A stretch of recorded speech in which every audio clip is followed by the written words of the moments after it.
Halo semuanya, kembali lagi bersama saya Johan di Juna Trading ID. Jadi pada kesempatan video kali ini saya akan coba bahas kembali untuk update dari pergerakan Euro USD.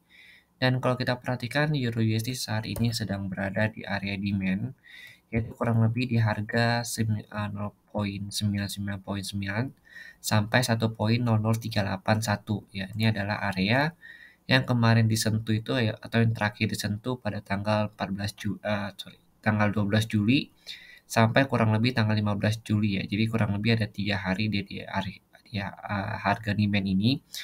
Dan sebenarnya untuk area demand ini masih fresh karena dia itu baru disentuh pada tanggal 19 Agustus kemarin.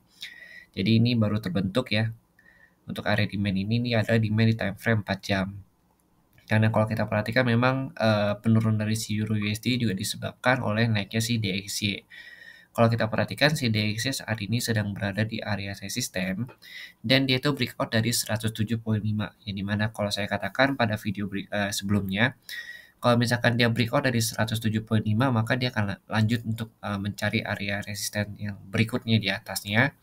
Dan saat ini resistennya itu ada di 108,1, kemudian ada di 108,6 dan tertingginya itu ada di harga kurang lebih di sini. Jadi 109,3 itu kurang lebih adalah resisten tertingginya dia. Dan kalau kita lihat di sini, dia itu cenderung untuk melakukan pullback untuk si DXY-nya, yang artinya kalau misalkan dia belum bisa breakout dari 108,1 ini, dia itu akan turun lagi melakukan retest atau menguji kembali area support di level harga 107,5, ya kurang lebih di area support yang ini kalau kita lihat nih, yang ini. Dan kalau misalkan dia pullback dari 107,5 ini, artinya dia itu akan melanjutkan kenaikan yang lebih tinggi, kurang lebih ke harga 108,6. Karena kalau berdasarkan pola yang sebelumnya di sini, ya dia belum bisa menembus 108, dia turun dulu ke bawah, retest kembali di 107,5, kemudian lanjut lagi naik ke 108,6 dan tertinggi itu di 109,3. Ya itu, jadi itu adalah pola kenaikan dia.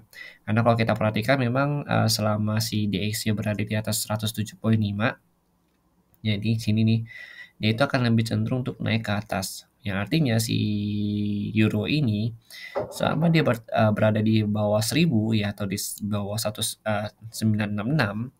itu dia akan turun lagi, lanjut turun kurang lebih ke sini ya. Kalau dia breakout demand nih, breakout dari 99,899, maka dia itu akan turun ke support terendahnya itu ya, terakhir di tes itu pada tanggal 14 Juli itu kurang lebih di harga 99,53 ya, atau bisa dikatakan si euro ini sudah lebih rendah dari si dolar harganya.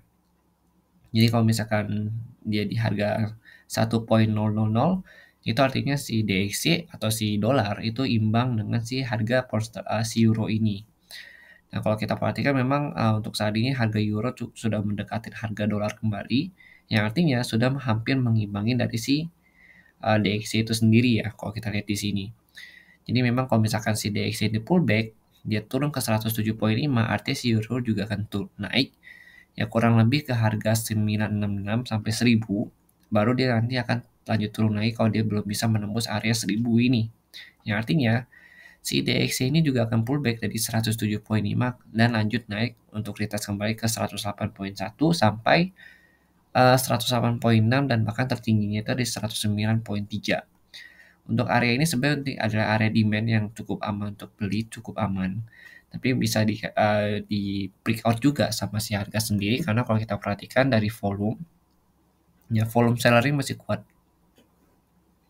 Ya di sini volume seller masih kuat dan ini ada candle hijau tapi volume buyer masih kecil. Lalu kalau kita perhatikan struktur harga juga masih turun dan di daily-nya pun juga masih turun. Ya, jadi mungkin kita akan tunggu hari Selasa baru tahu konfirmasinya itu harga mau lanjut naik atau harga mau pullback untuk naik ke atas atau dia ingin melanjutkan penurunannya breakout dari si demand ini dengan melakukan retest ke 99,537-nya kembali.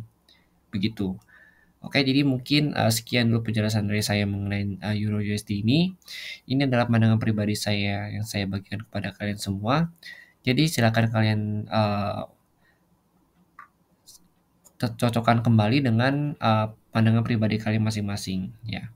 Jadi silakan kalian analisa kembali secara personal, jika memang ada salah kata atau misalkan yang kurang saya mohon maaf. Sekian dulu untuk penjelasan video hari ini. Terima kasih dan sampai jumpa pada video berikutnya.